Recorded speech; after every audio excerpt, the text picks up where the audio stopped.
ক্নুডসেন কয়েকদিন পর পর কাদামাটি পেরিয়ে চিঠি বিলি করতে যান। গাংচিলেরা হয়তো দূর থেকে তাকে চিনে ফেলে।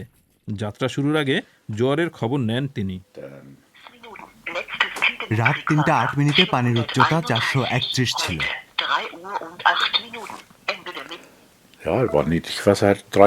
রাতে ভাটা ছিল, এখন উচ্চতা 575, অনেক বেশি। তবে আমি আশাবাদী।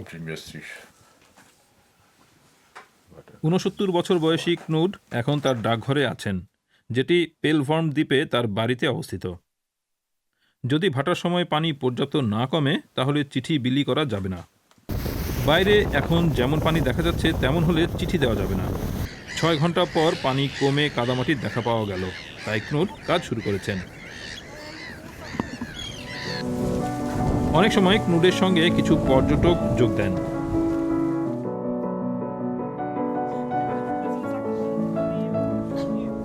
পর্যটকেরা প্রথমে দূরে তাকিয়ে নিজেকে প্রশ্ন করেন, আমরা কোথায় যাচ্ছি? তারা আসলে ছোট্ট দ্বীপ জুদেরুগে যাবেন। জায়গাটা 6.5 কিলোমিটার দূরে।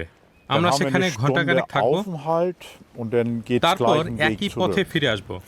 ভাগ্য ভালো থাকলে আমরা ভিজবো না। ক্নুড একাই হাঁটতে পছন্দ করেন, তাই কাউকে সঙ্গে যেতে বলেন না। সবাই যেতে চান? ইচ্ছা হলে এখনো ফেরত যেতে পারেন। পায়ে হেঁটে চিঠি বিলি করা একটি ঐতিহ্য, তবে এটি বাস্তবিকও, কারণ এখানে নৌকা চলার উপায় নেই।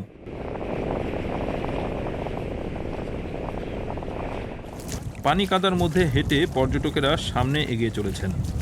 প্রায় 10,000 জাতের গাছ ও প্রাণীর আবাসস্থল হচ্ছে এই কাদা। এসব উদ্ভিদ ও প্রাণী ক্নুডের বেশ পছন্দ, তাই 25 বছর আগে তখনকার চিঠিবাহক অসুস্থ হয়ে যাওয়ার পর যখন এই চাকরির সুযোগ তৈরি হয়েছিল তখন খুশি মনেই সেটি শুরু করেছিলেন ক্নুড।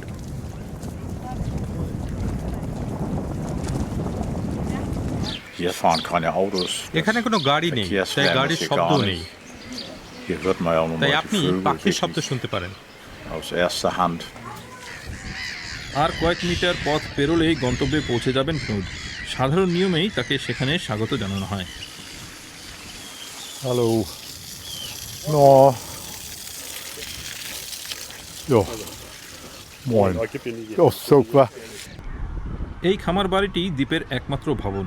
ভেড়ার পাশাপাশি জুদেরুগে 4 জন মানুষ বাস করেন, মা, বাবা ও তাদের 2 সন্তান। সপ্তাহে 3 দিন ক্নুডও পরিবারের সদস্য হয়ে ওঠেন, অনেকটা পার্ট টাইম দাদার মতো। ক্নুড আমাদের কাছে পরিবারের মতন। যখনই আমরা কিছু করি, যেমন বাচ্চাদের জন্মদিন পালন করি, ক্নুডও সেখানে থাকেন। ক্রিসমাস ও অন্যান্য ছুটির সময়। আমার কোনো সন্তান নেই, তাই বিষয়টা এমনই। কয়েক দশক আগে জুদেরুগ রক্ষার জন্য যখন বাঁধ তৈরি করা হচ্ছিল তখন কাজ করেছিলেন ক্নুড। তখনই তিনি এই দ্বীপের প্রেমে পড়েছিলেন। গ্রীষ্মে কয়েক সপ্তাহ কাজ করেছিলাম। এই দ্বীপের সঙ্গে আমার একটা সংযোগ আছে।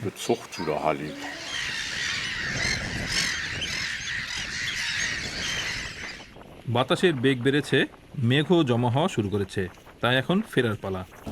কাদার মধ্যে আবার 6.5 কিলোমিটার হাঁটতে হবে।